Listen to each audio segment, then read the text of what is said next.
Have you ever wondered how we can see things that are, well, almost invisible?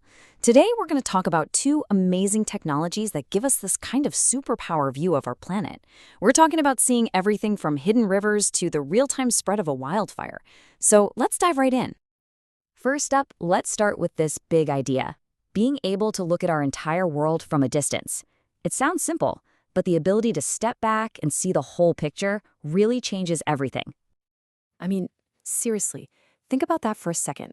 How on earth can you map hundreds, even thousands of miles of coastline in a single day? Or watch a forest shrink as it's happening? These are absolutely massive challenges, and it almost sounds like something out of science fiction, but it's not. The answer, it turns out, lies in this incredible partnership between two pieces of tech: remote sensing and GIS. You can think of them as a dynamic duo that takes on these huge global problems and turns just overwhelming complexity into clear, actionable intelligence. Okay, so how does this team actually pull it off? Let's break down our two heroes here and really get to know their individual powers and, more importantly, how they work together so well. All right, here's the absolute simplest way to picture it. Remote sensing, that's the eyes. It's circling the globe on satellites, flying on aircraft, constantly just looking and gathering data. Then you have GIS. That's the brain. The brain takes all that visual information from the eyes and actually makes sense of it all. It finds the patterns, it connects the dots. So let's zoom in on remote sensing for a sec.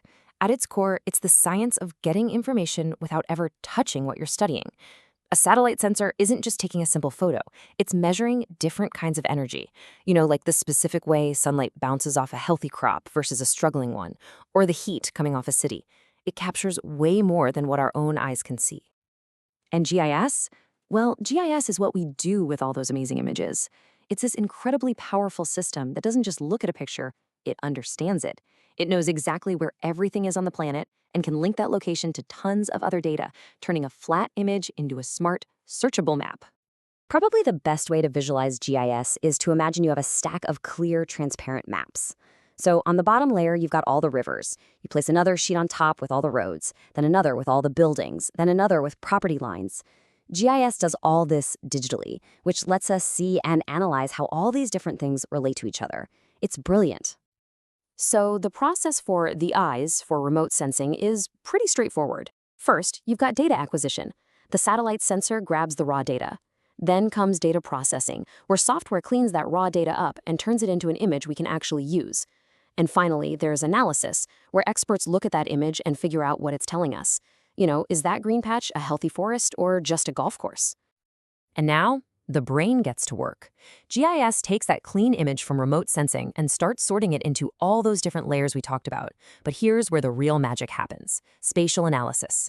We can actually ask the system questions like, show me every school that's within a 1-mile radius of a major fault line. And boom, GIS gives you the answer, visualized perfectly on a map. Okay, that's the theory, but let's get practical. I want to walk you through a real-world example, step by step, to see how a simple satellite image gets turned into a powerful problem-solving tool. So, here's our mission, should we choose to accept it. We need to create a super precise map of every single lake, river, and reservoir in a given area. A pretty big task, right? Okay, here we go. Step 1. Remote sensing grabs us a satellite image of the region. Step 2. Now it's GIS's turn. We process the image, get rid of any clouds that are in the way. Step 3, and this is cool, we apply a special formula, an index, that makes water pop out in the image. It basically tells the software, hey, anything that looks like this is water. Step 4, we take all those water pixels and convert them into clean digital shapes on a map layer. And finally, Step 5, we can visualize it. We can overlay city boundaries, and we can even ask the system to calculate the exact size of every single lake. And there you have it. What started as just a raw satellite image is now a precise, data-rich map that's ready for some serious planning and analysis. Mission accomplished.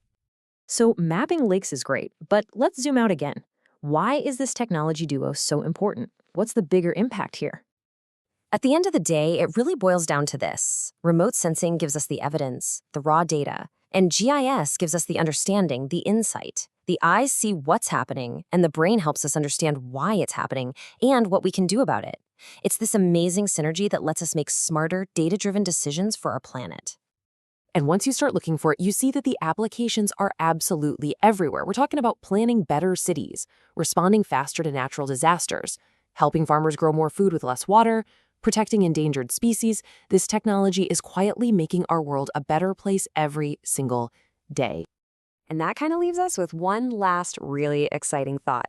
If our technology, our eyes and our brain, are this good today, just imagine what we'll be able to see and understand tomorrow.